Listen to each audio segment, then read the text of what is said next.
maestros? ¿Cómo les va? Bien, seres hermosos. Aquí estoy, cobijado bajo este sauce, este Salix maravilloso, junto a Sheikh. Y creo por esta fecha de tanta conexión con la simbología femenina, con el arquetipo de la madre, con el agua, con todas esas cosas. Siempre menciono en los encuentros que a nivel de inconsciente no es importante estar de acuerdo o no, haber atravesado por esa cultura o no. Por ejemplo, cuando vos querés mirar Google Maps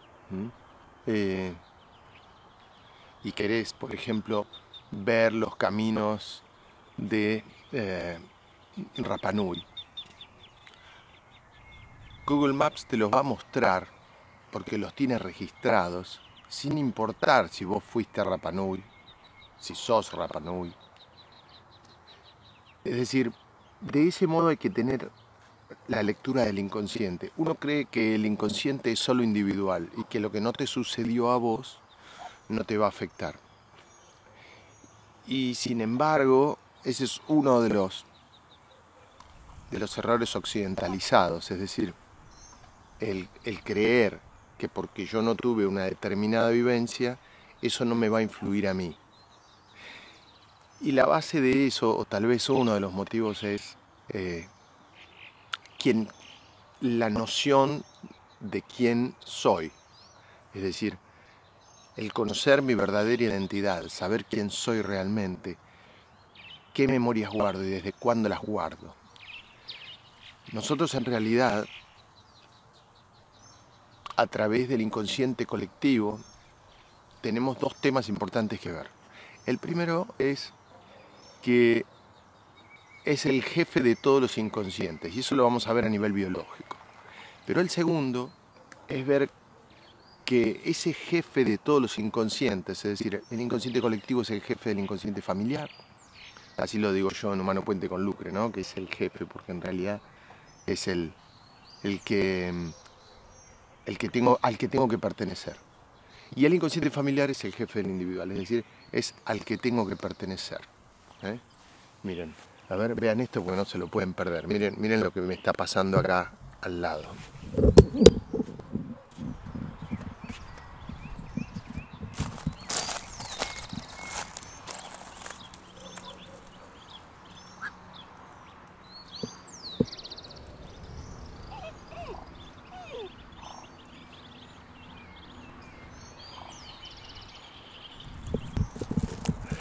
Así es el universo cuando uno dice, che, hablemos hoy de la energía materna, del arquetipo materno. Mi universo me regala estas cosas. A ver, voy a calzar esto donde corresponde y seguimos. Entonces, luego de ese milagro lógico que vieron ahí, porque acá no hay magia, acá hay milagros lógicos.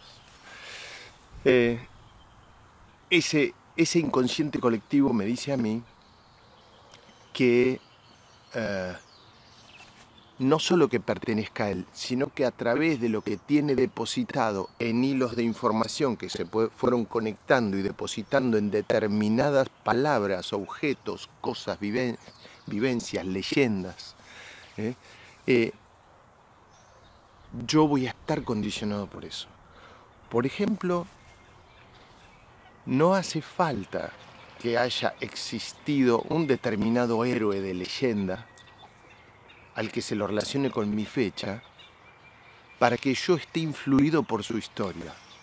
Porque para el inconsciente real y simbólico es lo mismo. Entonces, esas historias, esas situaciones, esas leyendas, esos mitos, a mí me influyen.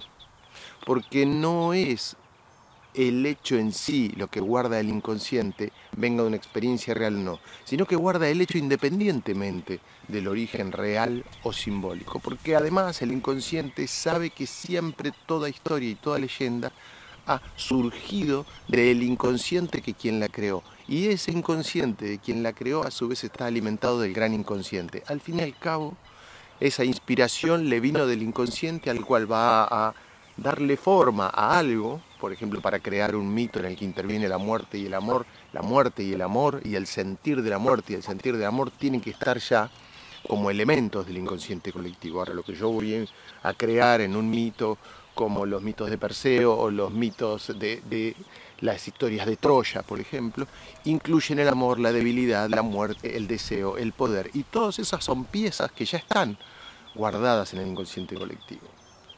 Entonces es esta nueva construcción que guardé ahora bajo un nombre, por ejemplo, la leyenda de Troya, va a ser un nodo que se representa, por ejemplo, con un caballo de madera.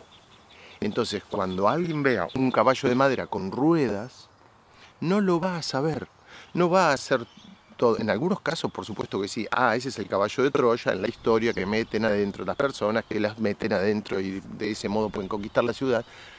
Pero hay otro que va a ver ese caballo ancho, con ruedas, y sin que se dé cuenta en ese momento va a estar siendo influido por la historia de Troya porque él no, desde su vivencia personal, o tal vez no lo estudió, o tal vez no la conoce, pero su inconsciente está unido al inconsciente colectivo y ese caballo con ruedas lo influye. De esa misma manera, y de modo a veces mucho más marcado aún, los objetos tienen una simbología. Los objetos todos tienen una simbología. La flor representa algo. ¿Pero a dónde? Para mí, sí, claro. Y tengo que empezar por ahí. Por ejemplo, yo puedo tener una alergia a las rosas y es el olor que había en el velorio de mi abuela. Entonces ahora huelo rosas y mi abuela fue muy importante para mí y me recuerda a su muerte. Aunque las alergias, por ejemplo, no suelen surgir por las muertes de los ancianos. Si una alergia surge por la escena de la muerte de un anciano, hay que buscar más porque más atrás tienen que haber cosas más fuertes con ese mismo código de muerte. Por ejemplo, que en la misma fecha alguien se murió antes y era más joven en la vida de mi mamá y todo eso. Pero no me quiero ir al tema de alergias y eso. Y de las programaciones en cuanto a intensidad, porque todo síntoma tiene una intensidad de programación. Escuchen ahí los chimangos. Sino a la importancia de ir incorporando la simbología para esto que hoy les voy a proponer y mañana seguimos hablando de simbología. El ejercicio que vamos a hacer hoy, para aprovechar que en el inconsciente colectivo, al menos en esta parte de Sudamérica, hoy es un día de mucho arquetipo femenino, hoy a través de las religiones es el día de la Virgen María, sin importar si uno es católico o no, sin importar si fue a la iglesia o no, piensen en el caballo de Troya, piensen en la frutilla, piensen en el coco, piensen en el almendre, piensen en todas esas cosas que como estuvieron sostenidas por alguna cultura del mundo en determinado momento, su simbología está instalada en el inconsciente colectivo, hoy es un excelente día para lo que sea rituales maternos. Si ustedes tuvieron alguno nacido, tomar una piedrita, ponerse la mano en el corazón, tomarse un rato para decirle todo lo que le quieran decir a ese no nacido, hacer un agujerito en la tierra, un pocito, y en un acto de amor, de conciencia, no en un acto automático, hacerlo permitiéndose saber que estoy ahí ante un ser de mi clan que se fue, ante un hecho antibiológico, que no está ni bien ni mal y no se trata de juzgar, sino de solamente permitir que vos liberes tu dolor. Tomá esa piedrita, conectate. Si te suena, ponele un nombre. Si no sabés si va a ser nena o varón, pregúntalo y fíjate qué sentís. Preguntáselo a este niño que está representado en la piedra y fíjate qué sentís. Y si no, le pones un nombre genérico, como luz, felicidad, amor, libertad, paz. Pones un nombre así. Le pones nombres que son de hombre y de mujer, como José María, María José. Lo que vos resuenes, o el nombre que te resuene. Y por fin lo enterrás. ¿Está bien? Si querés le pones ahí un caramelito, le pones lo que vos quieras regalarle también y lo enterrás. ¿Dónde? En la tierra, no en una maceta, no, porque estamos trabajando a nivel de inconsciente. Lo enterrás ahí, como se hace en el inconsciente colectivo, unido a la madre tierra. Mañana seguimos con más rituales de la tierra y con más simbología. Los abrazo. Gracias.